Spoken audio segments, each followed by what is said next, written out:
back with us now, the Executive Vice President of the National Taxpayers Union. He's Brandon Arnold. Hey, Brandon, it's great to have you on. What do you think of this Florida plan to protect its own state taxpayers against IRS audits after Democrats double the size of the agency? They're talking about setting up a state money and legal help to defend state taxpayers against IRS audits. But the other one is it would try to force IRS agents to get Florida state licenses to operate in the state. Brandon, can they do that? That sounds like a big states' rights fight.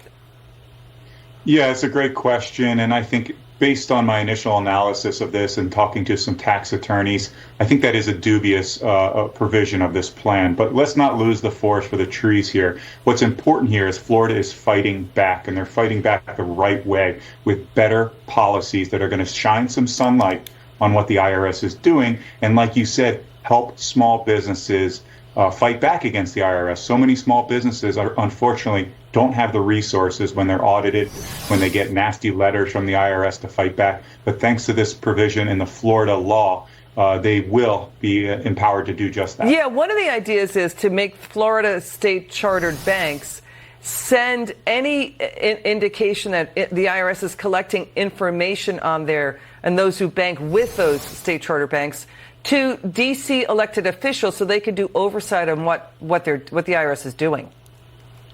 Yeah, I think that's a good provision. There are certainly some privacy concerns that need to be ironed out there. But again, Florida is known as the Sunshine State. It is known for shining a bright, transparent light on the activities of its state government. And what it's doing is taking that same philosophy here and applying it to what the IRS is doing. So we'll have a better understanding of exactly who they're targeting and why. I think transparency is a very good thing. And again, it's a very important they want to make They want to make sure IRS auditors are not discriminating against working class Americans and small businesses. Watch this cattle rancher who endured an IRS audit. Watch this. It was very invasive. You feel very attacked because that guy wanted to go back and say, I got her. Mm-hmm. And they want to get you. If they're coming after you for an audit, they don't want to see your receipt and go, oh, okay, you're good.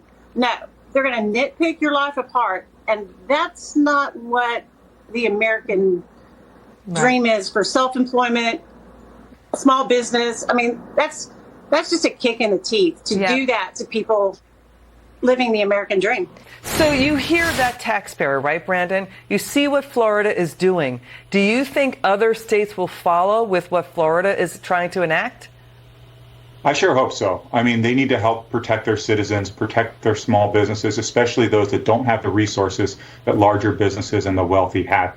Make sure that when the IRS comes knocking at your door, you are well prepared to fight back, because so many times when they come knocking on your door, you're not guilty. You might be guilty in the eyes of the IRS, but you've done nothing wrong. The IRS just happened to find something that they want to ask you questions about. You need to be prepared and have those resources at your disposal. Well, Brandon, it sounds like you're going to be working harder than ever, because what do you expect out of what the Democrats are doing with the agency? Final word.